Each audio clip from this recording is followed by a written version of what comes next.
খুব সহজ রেসিপিতে থাই স্যুপ বানাবো। কখনো বানাইনি আমি, তো চলুন ট্রাই করি। আমি 3টা ডিমের কুসুম আগেই নিয়ে নিয়েছি। এর পাশে আমি দিয়ে দিব চিংড়ি, খোসা ছাড়িয়ে রাখা চিংড়ি, মুরগির ব্রেস্টের অংশ। থাই আদা দিলে ভালো, আমার কাছে নাই, আমি দেশি আদা দিয়েছি। দিয়ে দিব লেবু চিপে, 2 টুকরা লেবু দিলেই এনাফ।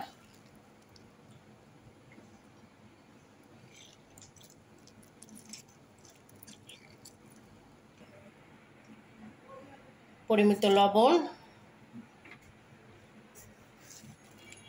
চিনি,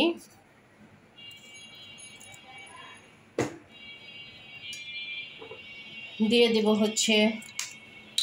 সয়া সস, 2 চা চামচ, বড় চা চামচের সয়া সস, লাল মরিচের গুঁড়ো, চিলি সস 2 চা চামচ, টমেটোর কেচাপ একটু বেশি দেব, 4 চা চামচ পরিমাণ।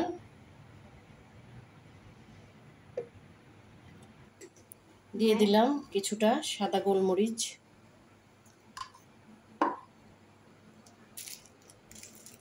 নিয়ে নিচ্ছি 2-3 চামচ পরিমাণ কর্নফ্লাওয়ার। এখন এটা 3 চামচ পানি দিয়ে গুলাই নেব, ঢেলে দিব। এখন এই পুরো মিশ্রণটাকে ভালো করে গুলাই নিতে হবে।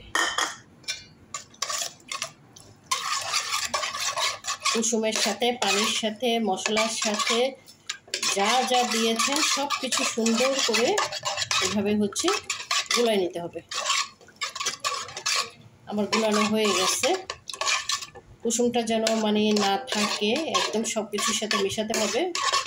এখন এর মধ্যে আমি বেশ খানিকটা পানি দিব।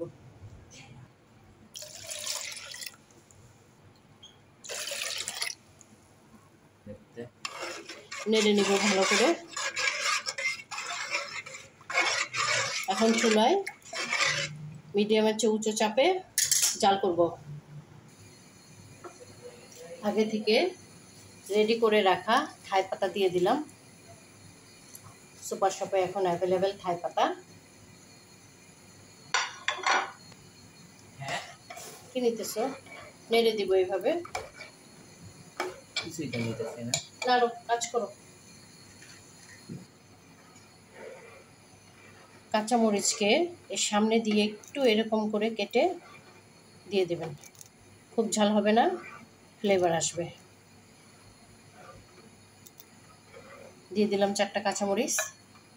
এই যে আমার মতো ছেলের মতো যে দুষ্ট ছেলেরা যারা আছে, হ্যাঁ, চেহারাটা একটু দেখাই তোমার, তাদেরকে এরকম কাজে লাগাই দেবেন। এই যে আমি লাগাই দিছি, বুঝছেন, নাড়তেছে সে স্যুপ দাঁড়ায় দাঁড়ায় আমার পাশে। ব্যাস, এই তো রেডি হয়ে গেছে। এখন আমি চুলাটাকে অফ করে নিব।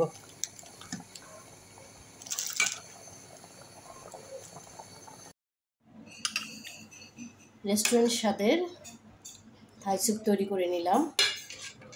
রেস্টুরেন্টে আসলে এত চিংড়ি বা এত মাংস এসব কিছু থাকে না, তো ঘরে তৈরি করে নিলে কিন্তু সেই স্বাদ, সেই ফ্লেভার আপনি পাবেন, এবং পরিচ্ছন্নভাবে খুব সুন্দর একটি থাই স্যুপ আপনি খেতে পারবেন পরিবারের সবাইকে নিয়ে।